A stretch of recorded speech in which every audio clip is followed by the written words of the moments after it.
En vivienda digna, digamos, se supone que hay un porcentaje, hay un 15%, 15,8% de los hogares, 21% de las personas que no acceden a una vivienda digna. Y en confort, o sea, confort del hogar, hay un 27,6% que no accede al confort. Pero ahora, cuando hablamos de confort, ¿de qué hablamos? ¿No? ¿Cómo discriminamos qué es vivienda digna y qué es confort? Confort en el hogar quiere decir que yo tengo algún aparato para bañarme con agua caliente. Eso es confort. Puede ser yogüero, cualquier elemento para poder tener agua caliente en el baño. Heladera, ¿no? Tener un medio para refrigerar alimentos, eso puede ser heladera, freezer u otros elementos, un medio para refrigerar los alimentos. Y algún elemento para calefaccionar el hogar, que puede ser un braserito, un elemento para calefaccionar el hogar. Esos tres... O puede ser el ladrillo arriba un primo. Puede ser. Yo, ahí está. Esos tres elementos son los que dicen confort, entonces, digamos, elementos básicos, artefactos básicos, digámoslo así, de confort en el hogar. Bañarme con agua caliente en el baño, tener agua caliente en el baño, tener heladera, freezer o algún medio para refrigerar alimentos y algo para calefaccionar. El 27,6%, o sea, más de 10.000 personas no lo tienen. No lo tienen. El 27% no tienen eso. Más de 10.000 personas en países. Ahora, estamos hablando de confort muy básico también, Rosario, ¿no? Sí, yo le sacaría la palabra confort. Sí. Digamos, estamos con elementos básicos de una vivienda. De una vivienda casi hasta de salud, ¿no? Lo podríamos mirar hasta elementos que hacen a la salud, ¿no? Poderme bañar con agua caliente y calefaccionar mi hogar, pensemos en un niño, asmático, no asmático, ¿no? Elementos básicos y bueno, hoy por hoy... ¿Cuántas son las personas, me decís, que tienen esos elementos básicos? Que no tienen estos no lo tienen. Elementos básicos, son 10.000 hogares. 10.000 hogares. Un poco más de 10.000 hogares que no cuentan con estos elementos Ahora básicos. Es alto eso. Es muy alto. Es alto teniendo en cuenta los otros datos que estabas dando, ¿no? Es muy alto, es muy alto. Pensemos que hay 38.000 hogares, ¿no? Y hay 10.000 y algo que no tienen los elementos básicos. No tienen estos elementos básicos. Después en vivienda decorosa, ¿qué se entiende por vivienda? Vivienda decorosa. Y si me lo permitís, se suma a la mesa y nuestro otro compañero de equipo. O sea, hoy el equipo está completo. El equipo de la verdad sea dicha es este que está acá en la mesa y está completo, el señor Carlos Labor. Yo que me baño poco no me complica mucho. Está horroroso. Sí, me imagino, como siempre. Sí, como siempre. Lo que pasa es que yo madrugo. Bueno, Rosario, seguimos con estos datos que están. Ahí va. Cuando uno... La estadística, los sociólogos construimos cosas, ¿no? O sea, uno va a medir, después uno mira el número y parece que pasó por un proceso de santificación, ¿no? Porque es un número y las matemáticas son una ciencia exacta, pero las ciencias sociales no son una ciencia exacta. Nosotros tomamos formas de medir. ¿Cómo miden la vivienda, o cómo medimos todo en el Uruguay? Porque después esa cifra es nuestra, ¿no? Es de toda la población. La vivienda digna. La vivienda digna quiere decir, mide tres elementos. Materialidad, o sea, con qué materiales está construida. Se entiende que la necesidad es insatisfecha, o sea que no tenemos una vivienda digna cuando techos o paredes son de materiales de desecho y el piso es de tierra. ¿Qué le llamamos materiales de desecho? ¿La madera, por ejemplo? Nylon. No, madera de desecho. Una madera que yo compré, no es desecho. O sea, estoy hablando de una chapa vieja, estoy hablando... Puede ser lo que recogemos en algún lugar, en un basurero o algo, para construir nuestra vivienda. Eso claro, estoy hablando de nylon, estoy hablando de chapa vieja, material que se recicla, ¿no? Material de desecho que se recicla para una vivienda. Eso le llaman materialidad, o sea, con qué está construido. Y el piso, ya de contrapiso, no no se toma en cuenta, es piso de tierra. Piso de tierra. De tierra. ¿Eso serían viviendas, me decías? Que tenemos, que no son dignas, digamos, que no son dignas. O sea, si vos ya tenés otro tipo de construcción, se pasa a ser vivienda digna. ¿El tema baño? ahí seguimos. Ahí yo que digo, hay la Facultad de Ciencias Sociales dice, bueno, ahí estamos con un indicador muy restrictivo, porque bueno, una casa, como estábamos hablando, de madera, que no tenga una mínima aislación térmica, ¿no? Que tenga también el piso de madera sin aislación térmica, de ningún tipo, aunque tenga unas luces importantes entre madera y madera, no es tomada en cuenta, ¿no? Como problemas de materialidad. Después lo otro que toman es espacio para cocinar. Eso quiere decir que haya un espacio separado para que la familia pueda cocinar. Ahora, este puede ser colectivo, no necesariamente tiene que estar en su vivienda. Lo que mide es la disponibilidad ¿Qué espacio? Claro, la disponibilidad de la familia de acceder. O sea, que puede ser que vos tengas tu cocina, digamos, en el corredor de la casa, si existe el corredor, o que puede o en estar la casa fuera. de tus padres al lado. Ah, la miércoles. No tiene por qué, yo tengo que tener acceso Ah. a un espacio adecuado para cocinar. No tiene por qué ser individual en la familia, puede ser colectivo. Y después está lo que le llaman espacio habitable, que es lo que nosotros le llamamos más comúnmente hacinamiento, ¿no? Es decir, la cantidad de personas que hay por el hogar. Esas tres cosas hacen que la vivienda sea digna. Entonces, es muy distinto lo que nosotros medimos con lo que cada uno de nosotros como ciudadanos entendemos por vivienda digna, digamos, ¿no? Entonces... Pará, vamos a hacer hincapié en esto porque esto es bien importante. Como vivienda digna se entiende que tenga ¿qué? Que tenga un no espacio, sea material de desecho. Ajá, que no sea.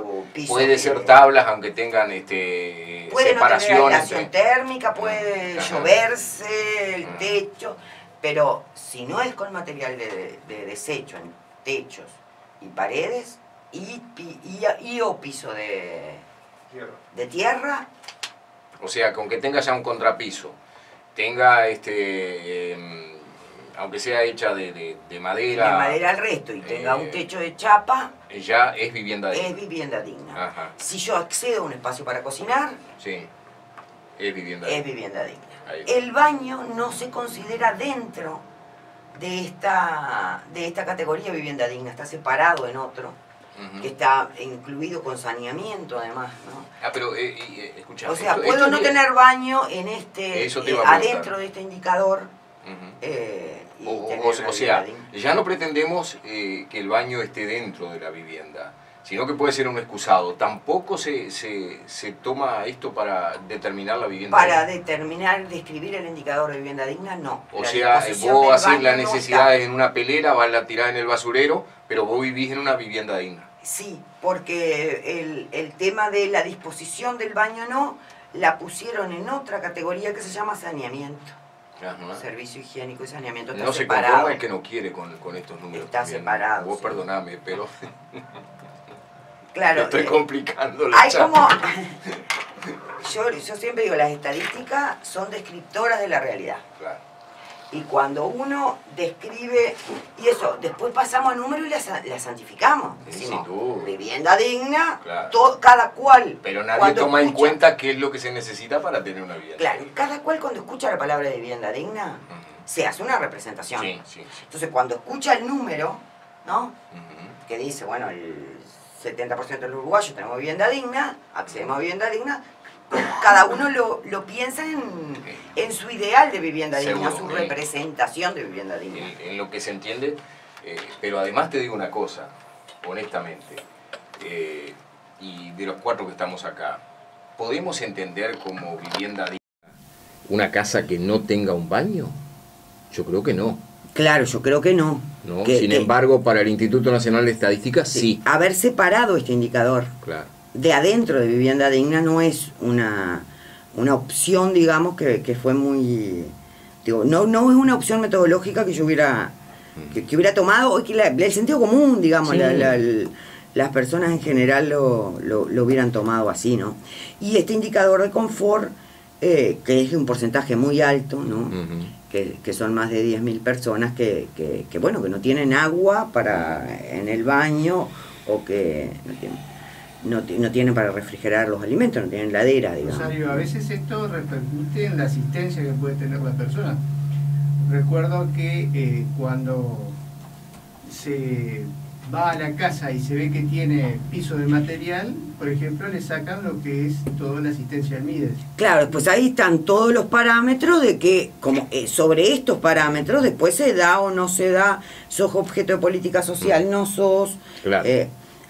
Se hacen planes de vivienda en departamentos donde haya más o menos dificultades de vivienda. Ahora, estos números, Rosario, y teniendo en cuenta también lo que dice Marcelo, yo creo que son después los que marcan, en definitiva, la riqueza o la pobreza de un país hacia el exterior, ¿no? Sí, hacia el exterior, hacia adentro. Sí, hacia ¿no? adentro también. Porque nos hablan de vivienda digna, claro, y nos hacemos siempre esa idea de lo que recién comentábamos. Asociamos con vivienda digna, bueno, el hecho de contar con el mínimo, digamos, disponible de comodidad. Y ojo, te estoy hablando comodidad, el tener un baño. Yo, para mí, es una necesidad vital. Sí, y tener un poquito de aislación térmica. También.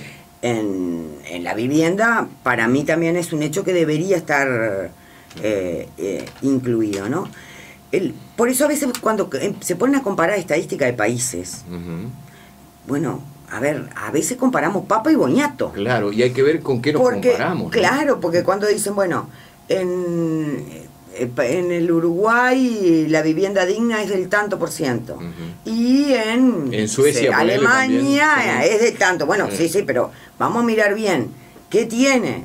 ¿Qué se le exige a los alemanes como para vivienda hacer digna? Vivienda digna? ¿Y qué se nos exige a nosotros? Y que a nosotros, a veces comparamos, ¿no? Está muy de moda esto de entrar a los índices internacionales y comparar, cuando a veces estamos comparando papa con... Sí, nada que ver. Con boñatos, ¿no? No todo es igual.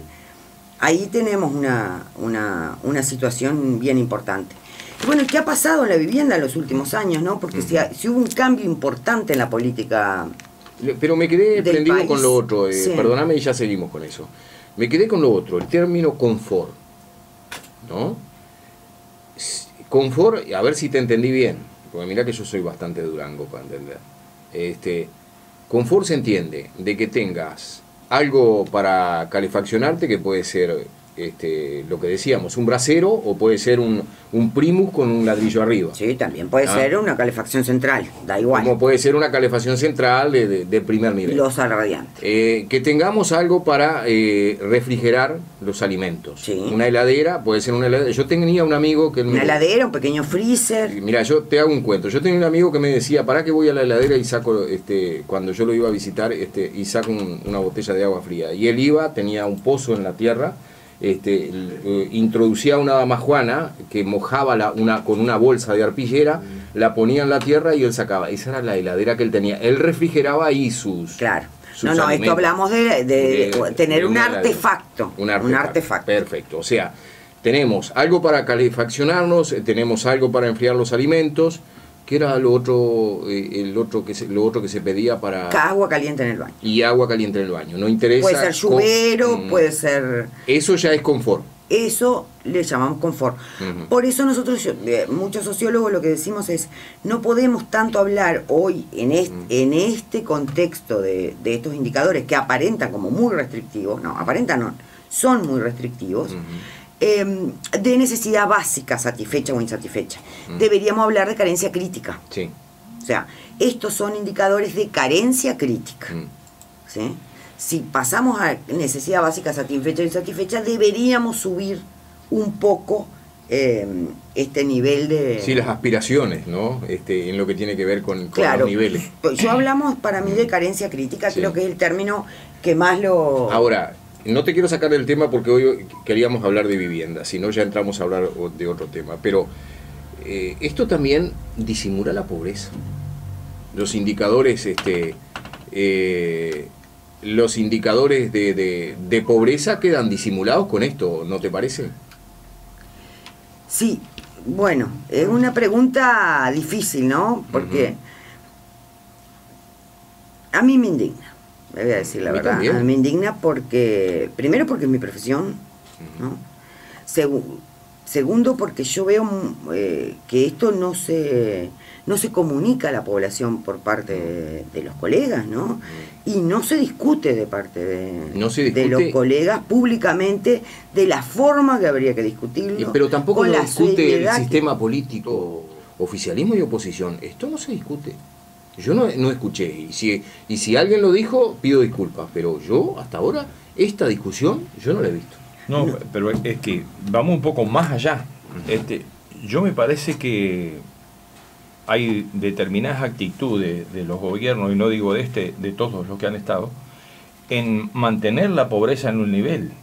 Cuando hablan de corregir la pobreza es mentira, porque acá en Paysandú, y vos lo conocés bien, hay a un integrante de la izquierda, y lo voy a nombrar, es amigo mío, Ricardo Brasesco, ha hecho un montón de proyectos que proporcionarían una vivienda digna a muy bajos costos, lo ha aprobado y resulta que nunca se interesaron en ese proyecto, es más, lo han dejado de lado y han hecho otros proyectos que son de muchísimo más valor económico, que no han tenido tampoco mucho éxito. Entonces, si no querés hacer casas dignas para solucionar el problema de la pobreza, ¿cuál es la verdad en ese tema? Claro, pero el tema es, y vuelvo a la discusión que plantea acá Rosario, el tema es que lo que no se discuten son los parámetros para tomar estos datos, que es ahí donde debería de estar la discusión, tanto de los técnicos, como dice Rosario, de los colegas de ella, los sociólogos, pero también del aparato político. Claro, porque además, por ejemplo, ahora estábamos conversando, bueno, si esto es en lo rural o en lo urbano, engloba todo, todo Paysandú. Sí, todo el departamento. Todo el departamento, rural y urbano. Y decían, bueno, Mevir, por ejemplo, que ustedes ven que en Paysandú no hay hoy una política sumamente activa de Mevir. Hubo hace unos años, como Paysandú no aplica en algunos lugares, en el interior, a este tipo de carencias críticas de vivienda, no es de los departamentos prioritarios. Hoy son Artigas, Rivera, o sea, más bien supuestamente Paysandú no lo necesita. No lo necesita tanto. Rosario, y hay entonces, otra cosa empezás a mirar. Yo para el programa me tomé el perdón. Sí, pero... para el programa y porque estoy en proyectos de cooperación que trabajan en barrios de zonas inundables de Paysandú, dije, bueno, vamos a mirar qué pasa, porque hay un sociólogo que se llama Juan Carlos Calvo, que es para mí, bueno, es experto en demografía, y es el que de los primeros que se ha puesto a mirar estos indicadores, o sea, las carencias críticas, vamos a mirarlo, vamos a decirlo así, los indicadores de carencia crítica separados en el territorio, ¿no? Porque nosotros con los promedios tendemos a homogeneizar, decir, bueno, sí, Paysandú tiene esto, bueno, no, Paysandú no.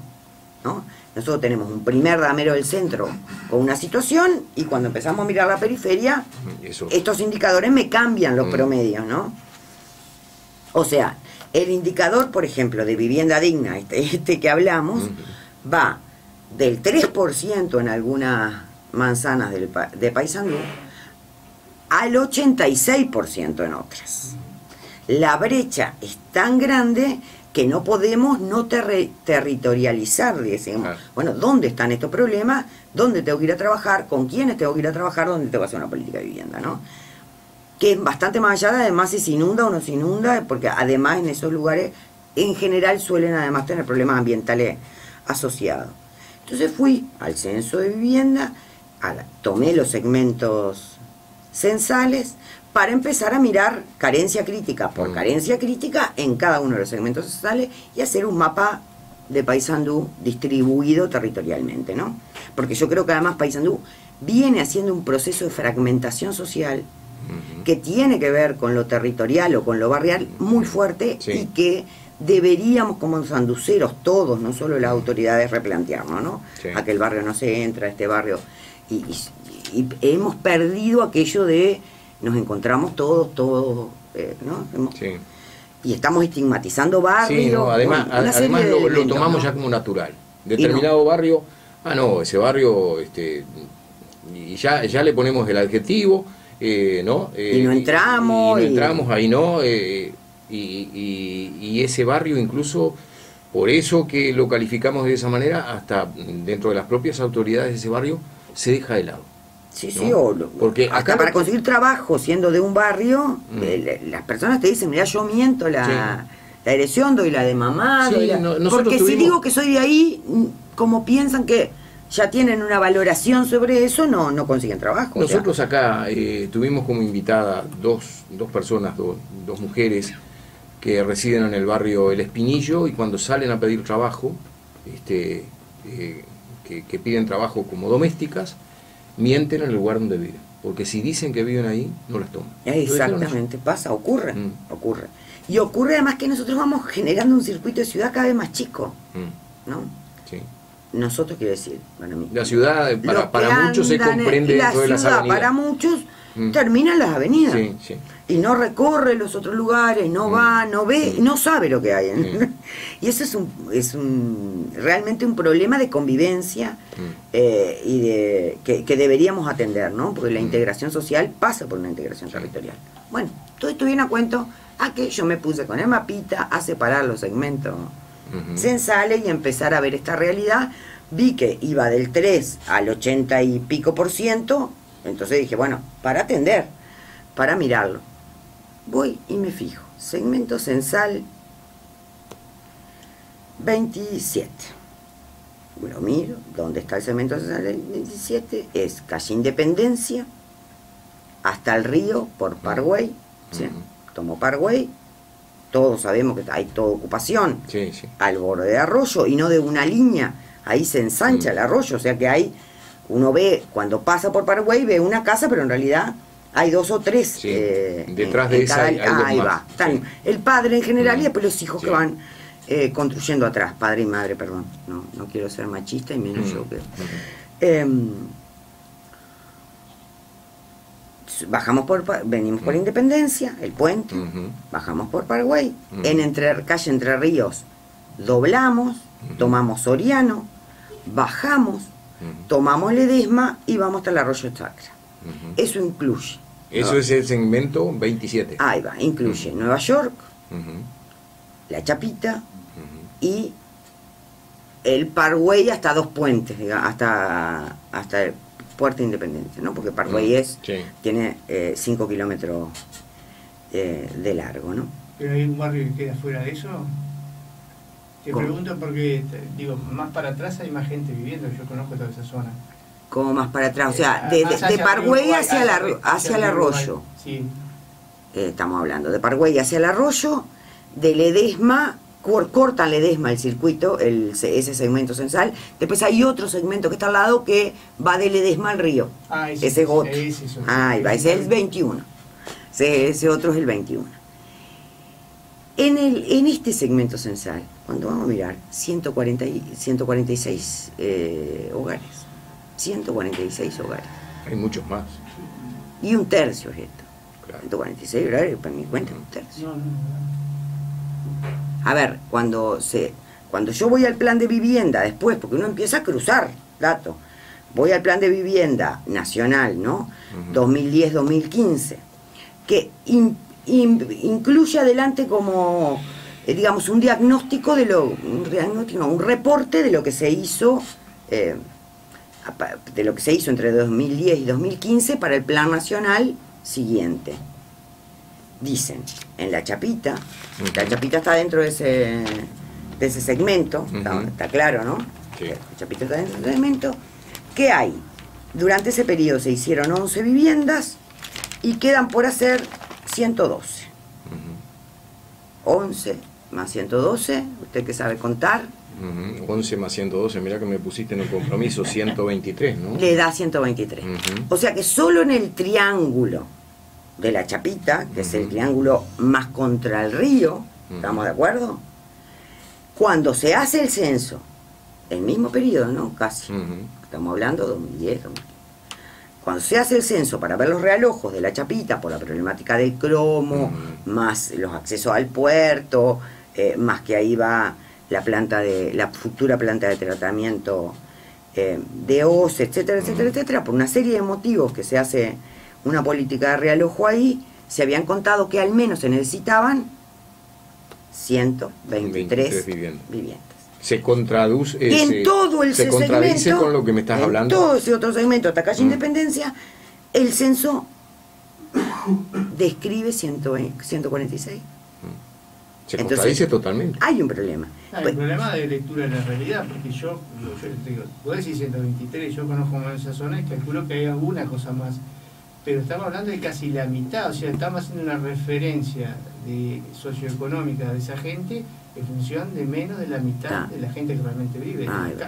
Tú decís que conoces mucho, yo ahí conozco un poco menos, capaz que me podés ayudar, Marcelo. El segmento 21, el que está de Ledesma hacia el río. Te digo cuál es.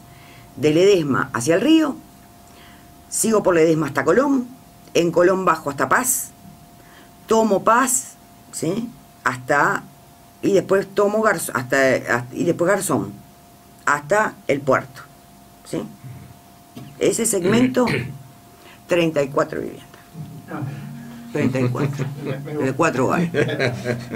Dejé de hacerlo. Sí. Dije, me voy a tomar un trabajo bárbaro haciendo esto de territorializar las carencias críticas, ver no, para poder trabajar, dimensionar cuánta vivienda en Paysandú se necesita en términos, y me encuentro con esta situación. Abandoné el trabajo. Porque es inexacta la información. Ahora, es un censo nacional, estamos hablando de un censo nacional. No estamos hablando de una encuesta, no estamos hablando de... Estamos hablando de otra cosa. Sí, ahora, vos como socióloga... Voy a quedar como Salle en la sociología. Sí, ¿no? Sí, vas a quedar... Van a decir, esta está loca, ¿no? Y nadie más me va a escuchar. Eso es lo que yo creo. Pero, pero lo que están diciendo son datos de la realidad. Acá, yo estoy diciendo, pueden entrar a la página. No, pero fuera... El segmento, para cualquiera que tenga duda, que me está escuchando, el segmento 11 es el código del departamento de Paysandú. 11. Sección 01, sección censal 01. Segmento 027. Pueden ingresar. Esos son los datos que aporta el INE. Ahora, los datos de la realidad, que son otros, y que acá ya quedaron bien claritos que son otros. Ahora, ¿por qué entendés que se aplica esta política? Que en definitiva, o se disimula, acá no vamos a decir de que se mienten los datos. Vamos a ser políticamente correctos y no vamos a utilizar ese término. No se mienten los datos por parte del INE. Pero ¿por qué se disimulan? Que vendría a ser algo parecido, pero... Digamos que en estadística se le llaman de dos maneras. Uno, usted tiene un sesgo, una forma elegante de decirlo, y la otra, usted tiene un sesgo de tal magnitud que de alguna manera distorsiona los índices. Y acá hay una distorsión. Hay una distorsión, claro. Si la distorsión es por errores. No creo, pero vamos si la distorsión es profeso, pensada, eso es otra discusión. Pero que la distorsión existe, existe. No, es clarita. O sea, el que tenga dudas, vaya por el auto a esa zona, no le va a pasar nada, vecino. Usted piensa que le va a pasar algo, le puedo asegurar, es muy difícil que le pase algo, porque yo la camino seguido, y voy de noche, y a mí la verdad nunca pasó nada. Vaya y mire que no hay 146 viviendas. Vaya y dé la vuelta de Ledesma hasta Paz y de Paz a Garzón y vaya hasta el puerto, y usted va a ver que no hay 34 viviendas. Ahora, al disimular es profeso estos datos, los datos de la realidad, ¿qué hacemos? El tema es, ¿no necesitamos tantas viviendas como se dice que necesitamos? O sea, porque estos son datos con los cuales después se mueve el gobierno, se mueven las autoridades del gobierno. Todos, ¿no? Sí, ¿no? Claro. Ahora, ¿con esto qué hacemos? Al disimular estos datos, al no darlos en forma real y concreta, ¿qué hacemos? Decimos, no, pero pará, no es tanta la necesidad de vivienda, ¿a eso apuntamos o a qué? Porque acá puede haber varias lecturas, ¿no? Porque la mayoría, no te digo, no vamos a generalizar, la mayoría de las personas que viven en esos segmentos que estábamos describiendo son personas con ciertas carencias económicas, ¿no? Que ¿Qué disimulamos? ¿La pobreza? Sí, ¿Disimulamos sí. la falta de vivienda? A ver, si miramos los 146 hogares estos que estábamos hablando, más del 80% tiene una carencia crítica en vivienda. Ahí estamos disimulando la pobreza. Entonces, si nosotros en vez de 148 hogares contáramos sí, el 300, doble, 300. ahí va, diríamos, bueno, ya no sube el índice. Claro. Y no sube los promedios, y no sube. Eso en Paysandú. Imagínelo en un barrio de Montevideo. Sí, ni que hablar. Imagínelo en un asentamiento en Montevideo. Vamos a multiplicarlo por todo el país. Claro, si uno empieza a ver este nivel de sesgos, más empieza a ver algunos cambios que realizaron en el indicador de ingreso, ¿sí? Después vamos a charlar de eso, porque pero es eso muy creo interesante. que es otra. Cuando uno empieza a mirar un sesgo acá, más otro acá, más otro acá, y hace la sumatoria de los sesgos, ¿no? Uno empieza a decir, bueno, acá realmente hay algo para que la academia, ¿no? La Universidad de la República, y no solo la pública, las privadas, la academia, junto al Instituto Nacional de Colonización y el sistema político, revisen algunas de estas cuestiones, porque después tienen efectos directos, como decimos, Ni que ¿no? hablar, ni que hablar. Hacemos política de vivienda, no hacemos, Claro. hacemos un plan de heladera para cambiarla a eficiente, o tenemos que arrancar con uno para que la gente se compre la heladera. Sí. Esta temática que está presentando Rosario sobre la vivienda, y hemos enfocado el tema hacia Paysandú. Nos llamaban un oyente y bueno, felicitaba el hecho de los números que aporta la socióloga, pero hacía hincapié en algo, en que estos números no se escuchan, no se debaten, y que no le interesa ni debatir al sistema político, nos decía este oyente, pero tampoco le interesa a otros medios de comunicación hacer este tipo de aportes. Lo cual no quiere decir ni que nosotros estemos muy bien haciendo esto o muy mal, no. Simplemente este oyente nos decía, esto yo nunca lo escuché en otro lugar, por lo cual nos felicitaba, más que nada felicitaba el trabajo de Rosario, ¿no? Pero yo creo que son las cosas, no sé qué opinan ustedes, y ya vamos a seguir con Rosario, y Rosario también, por supuesto que puedo opinar. Yo creo que es precisamente esa la función de los medios de comunicación. Por supuesto. Dar a conocer lo que no se sabe. Hemos hablado acá siempre de que la verdad es menos dolorosa para buscarle una solución a las cosas.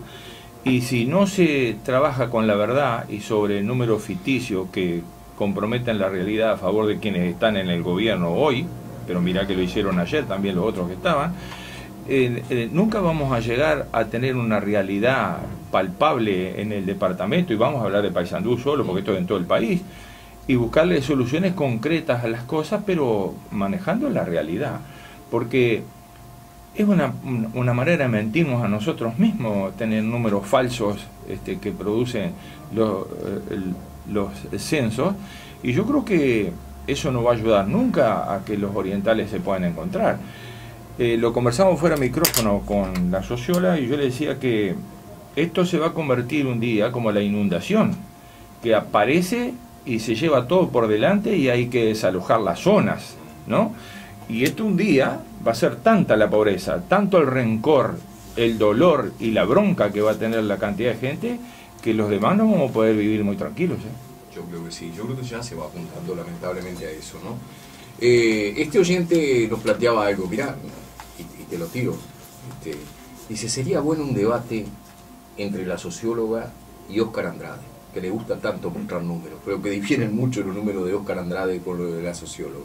Lo miro siempre. Sí. Cuando lo observás que él muestra números, me río.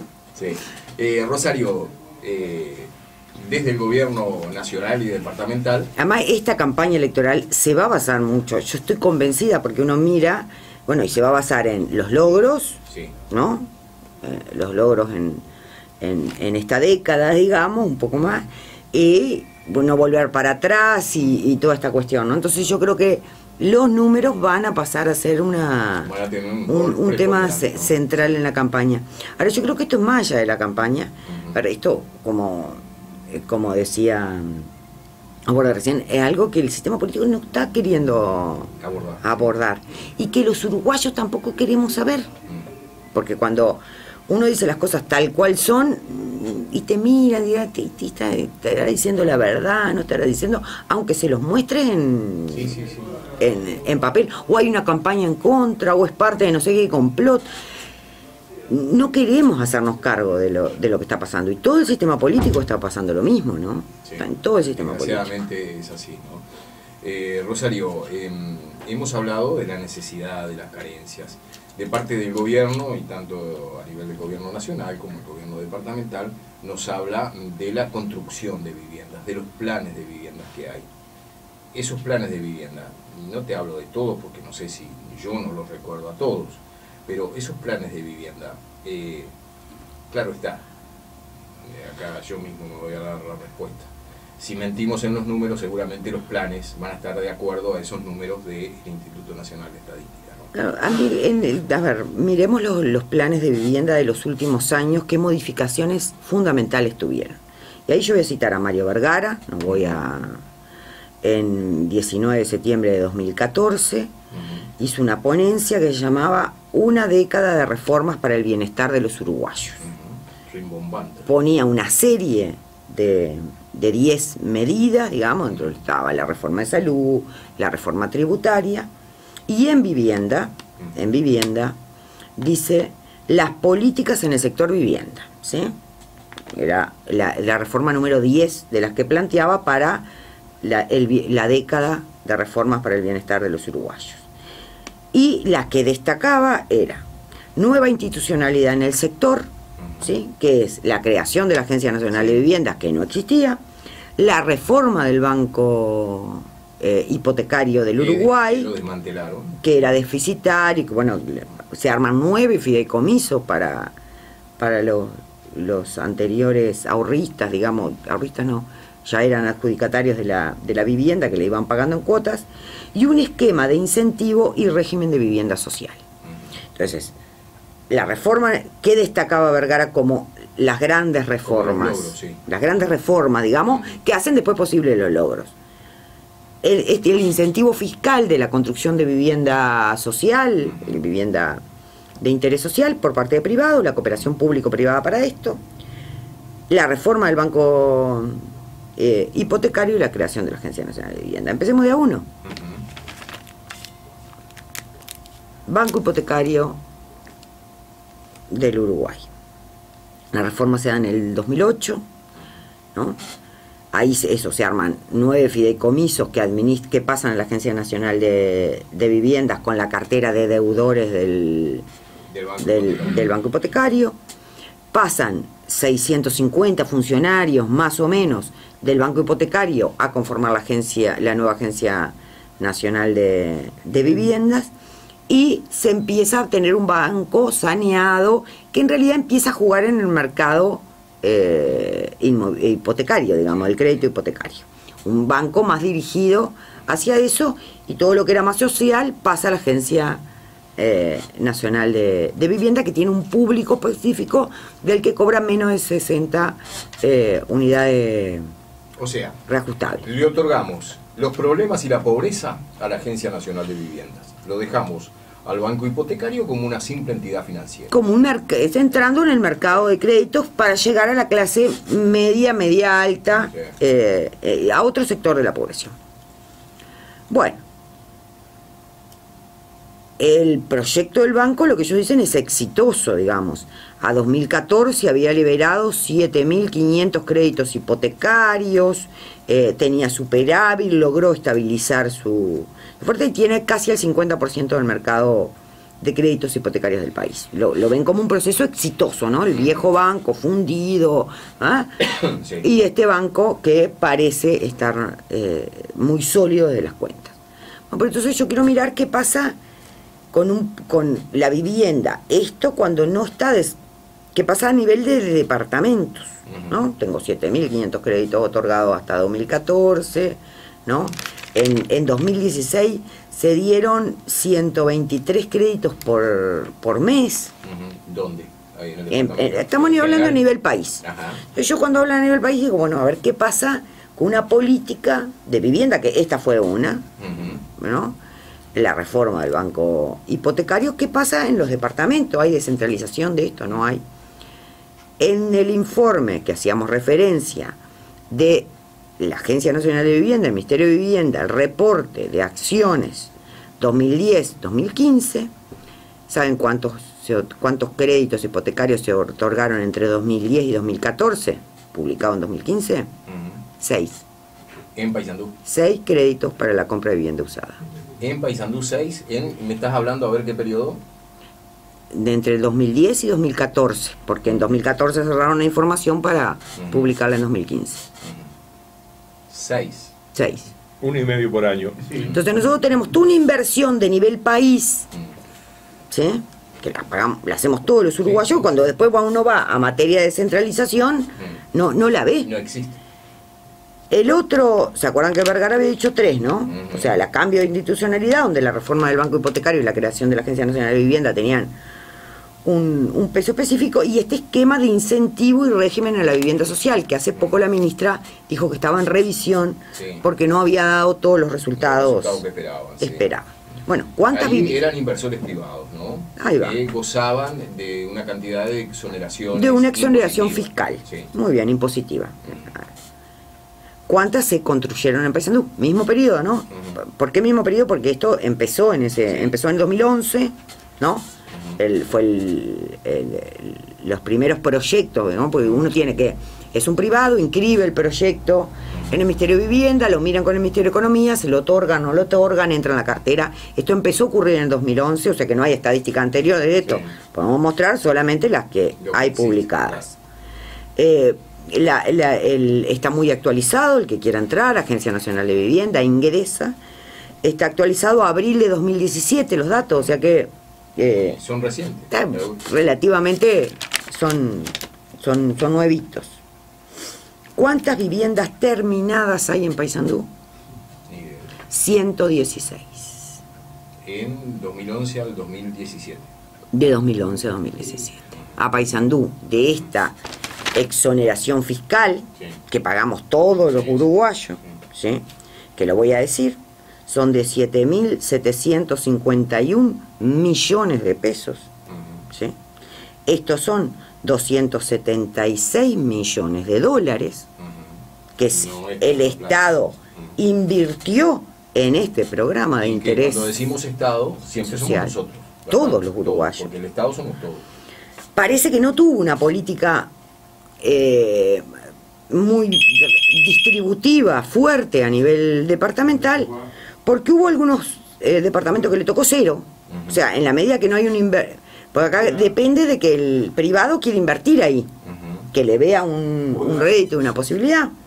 Entonces, hay algunos departamentos, 4 departamentos que hay 0 vivienda en esos años. O sea, hubo toda esta inversión y hay 0, que son Flores, 33, Rivera y Río Negro. A Paysandú, viviendas terminadas, tiene 116. Hay otras que están en construcción, ¿sí? Que son 23 viviendas más, son 139 viviendas en total en 6 años, En 6 años, sí. ¿no? Con un costo altísimo en lo que tiene que ver con la exoneración impositiva. Claro, ¿cuánto es esta plata en Paysandú? De los 276 millones de dólares. de dólares que había.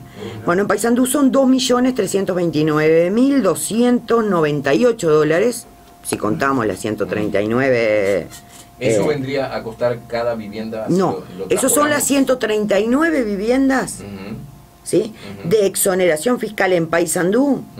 De los 276 millones de dólares, a nosotros nos tocaron 2 millones de dólares, ¿sí?